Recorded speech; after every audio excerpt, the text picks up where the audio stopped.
పాత కక్షల నేపథ్యంలో గుంటూరు జిల్లా తాడేపల్లి మండలం మదర్ తెరీసా కాలనీ సమీపంలో అంజిరెడ్డి కాలనీ కొలను కొండ బైపాస్ మార్గంలోని అరటి తోటలో ఈ నెల 18వ తేదీ రాత్రి జరిగిన ఆటో డ్రైవర్ హత్య కేసులో ఇద్దరు నిందితులను అరెస్ట్ చేసి తాడేపల్లి రోడ్లపై నడిపించుకుంటూ పోలీస్ స్టేషన్కు తీసుకెళ్లినట్లు north sub division DSP Muralikrishna తెలిపారు.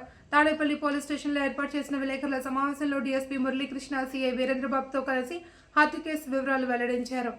అతని యొక్క మృతిని శరీరంపై ఉన్నటువంటి గాయాలను బట్టి అనుమానం వ్యక్తం చేశాడు.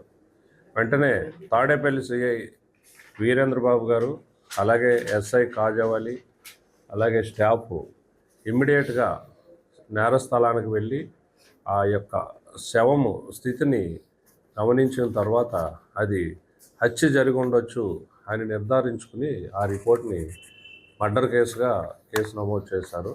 దాంతో వెంటనే మన గుంటూరు ఎస్పీ శ్రీ వకుల్ జిందాల్ ఐపీఎస్ గారి ఉత్తర్వుల ప్రకారం స్పెషల్ టీమ్స్ ఫామ్ చేశారు.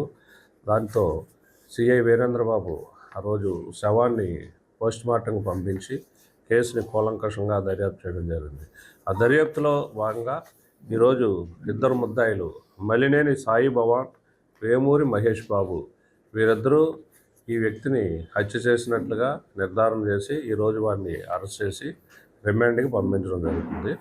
వీళ్ళిద్దరూ ఇతనికి ఈ డిసీజ్డ్ ఎవరైతే ఉన్నాడో చెరుకు వెంకటేశ్వరరావు, అంటే ఈ వెంకటేశ్వర్ల యొక్క కుమారుడితను, ఈ వెంకటరావు అనే ఆటో డ్రైవర్ ఇతనికి ఇప్పుడు ఈ ముద్దాయిల యొక్క స్నేహితులకి పాత తగాదాలు ఉన్నాయి. ఈ అంజిరెడ్డి కాలనీలో ఈ చనిపోయిన ఇల్లా వెంకటరావు చిల్ల వెంకటరావు అనే వ్యక్తికి ఆ ఏరియాలో ఒక స్త్రీతో పరిచయం ఉంటుంది. ఆ పరిచయం పురస్కరించుకుని అతను అప్పుడప్పుడు అక్కడికి రావడం జరుగుతుంటుంది. ఆ విధంగా 18వ తారీఖు నైటు ఆ ప్రాంతానికి వచ్చి అతను వెళ్ళిపోయే టైంలోనూ వెళ్ళేటప్పుడు కూడా వీరితో ఘర్షణ పడడం జరుగుతుంది.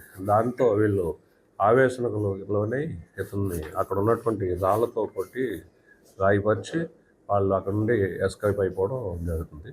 ఈ కేసులో ఈ ముద్దాయిల్ని చాలా టెక్నికల్గా అలాగే చాకచక్యంగా దర్యాప్తు చేసి ముద్దాయిల్ని అరెస్ట్ చేయడంలో తాడేపల్లి సిఐ గారు వీరేంద్ర, అలాగే ఎస్ఐ కాజావలి మరియు సిబ్బంది ప్రసాద్ అందరూ కూడా చాలా కష్టపడ్డారు. వీరిని ఎస్పీ గారు రివార్డ్స్తో అభినందించారు.